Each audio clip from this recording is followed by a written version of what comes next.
ever pondered over the labyrinth of selling a house without a realtor?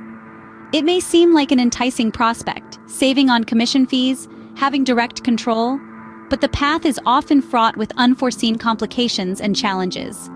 This video unravels the true story of a homeowner who decided to embark on this journey alone, only to encounter obstacles that proved to be more than just a minor inconvenience.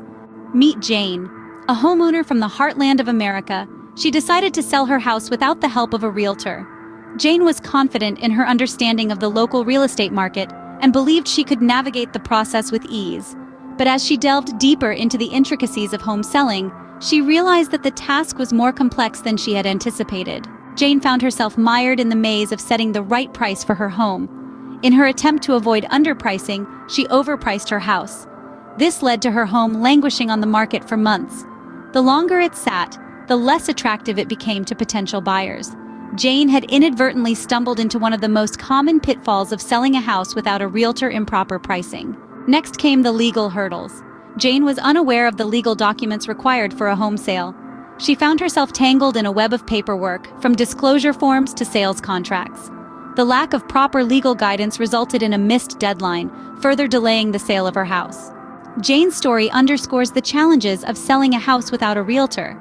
It's not just about setting the right price, but also understanding legal procedures, marketing the property effectively, and negotiating with potential buyers. A realtor brings expertise and experience to the table, helping homeowners navigate these complexities with relative ease.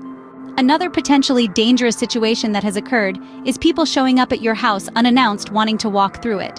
Realtors can set appointments and pre-screen potential buyers. Selling a house involves many legal processes and documents.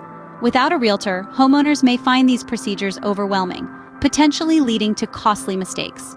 Realtors have the tools and networks to market a property effectively and negotiate the best deal. Without these resources, homeowners may struggle to attract potential buyers or negotiate favorable terms. Jane's story serves as a cautionary tale for those considering selling their house without a realtor. It's a path that may seem appealing at first, but one that can quickly become a labyrinth of challenges and complications. The expertise and guidance of a realtor can prove invaluable, helping to navigate the complexities of the home selling process and ultimately achieving a successful sale.